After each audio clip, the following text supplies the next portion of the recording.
Esse é o canal História e Meio Ambiente do Maranhão.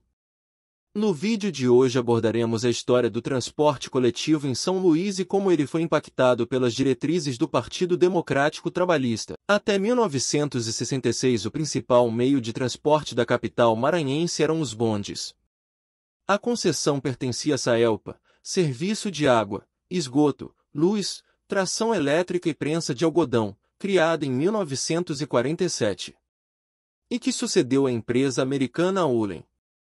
Na década de 1960 esse serviço não atendia às demandas da população e não acompanhava a expansão da cidade. O então prefeito de São Luís, Epitácio Cafeteira, revoga os serviços de bonde em 1966. Daí a cidade passa a ser servida por lotações e algumas pequenas empresas de ônibus. Os empresários Walter Fontoura e Moacir Neves atuavam nesse ramo. No final da década de 60 e início da década de 1970 a cidade expandiu mais ainda.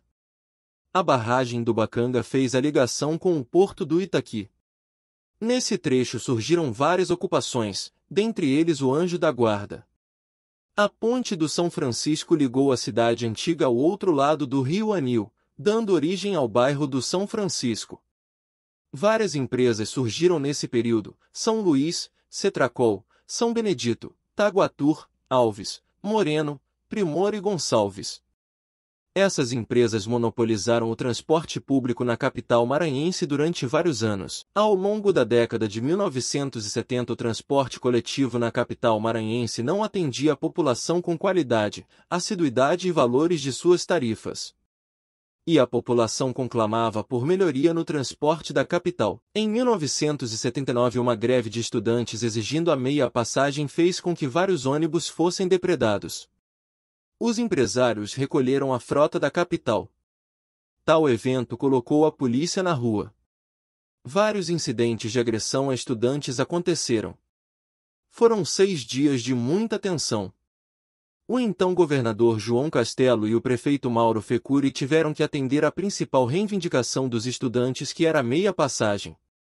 Por trás da greve estava também a qualidade do transporte e os constantes aumentos das tarifas motivado pela alta do petróleo da época. No ano de 1979 o regime militar brasileiro estava fragilizado.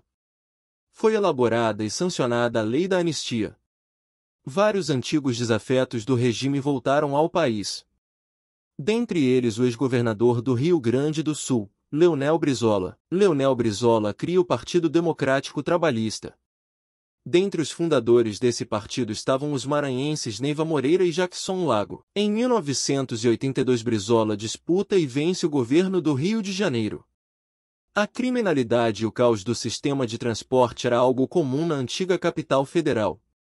Brizola busca intervir no sistema de transporte da cidade. Para tanto ele encampa a frota de ônibus do Rio e cria uma empresa pública de transporte. A encampação é tomada de posse, pela administração pública, de uma empresa privada mediante compensação. A iniciativa trouxe resultados parciais.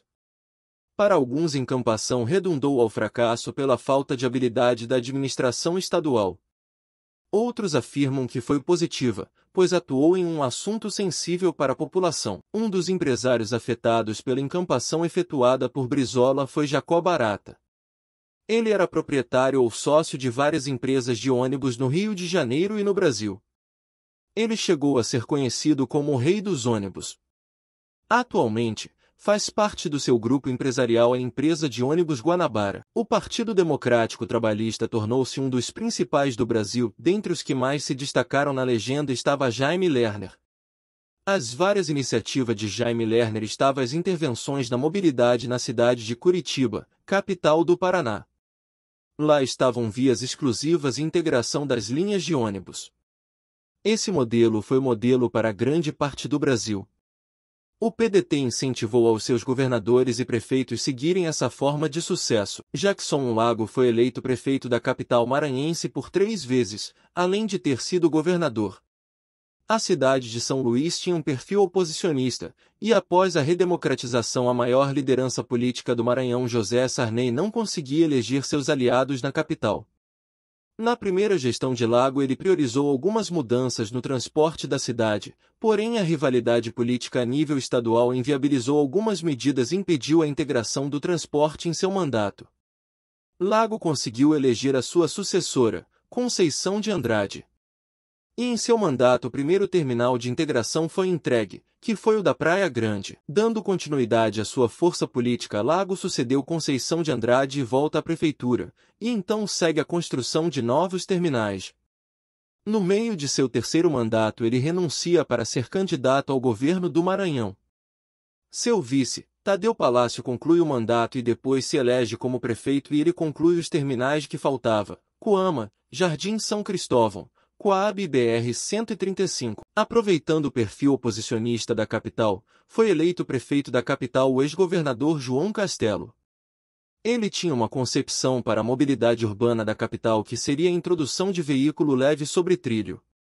O primeiro ligaria a Beira-Mar ao bairro do Anjo da Guarda. Castelo não concluiu o projeto e até hoje o único VLT apodrece em um depósito da cidade. Castelo tem como sucessor Edivaldo Holanda, que foi apoiado por antigos aliados de Lago. Em 2016 houve a licitação do transporte com a divisão de 4 lotes operadas por 11 empresas. Havendo ainda a metropolização do sistema com a interligação das cidades da ilha, São José de Ribamar, Passo do Lumiar e Raposa. O processo de integração e metropolização foi lento e cheio de falhas. Inclusive em 2022 uma comissão parlamentar de inquérito da Câmara de São Luís apontou que a licitação foi maculada. O sistema é carente de qualidade e é impontual. O modelo de transporte moldado pelas diretrizes do PDT hoje precisa de atualização visando atender às demandas da cidade. Ao longo dos anos 2000 a rentabilidade do sistema vem caindo. Os serviços públicos agora estão mais presentes nos bairros, isso veio a evitar grandes deslocamentos. A informática contribuiu para a criação de serviços tipo home office. Os assaltos e péssima manutenção são algo frequente. Também a facilidade de financiamento facilitou o acesso de usuários do transporte coletivo que passaram a adquirir motocicletas e automóveis. Atualmente a situação piorou. O sistema enfrenta a concorrência dos chamados carrinhos na região do Itaquibacanga. Os veículos por aplicativos e os mototáxi hoje são os principais concorrentes do transporte público. O sistema vive em crise. As empresas reiteradamente deixam de pagar os seus funcionários. As altas do óleo diesel provocam a elevação das tarifas e a qualidade continua ruim. O atual prefeito Eduardo Braide vem subsidiando o transporte.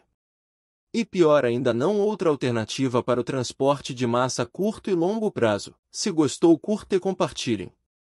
Estamos disponibilizando um e-mail para críticas e sugestões.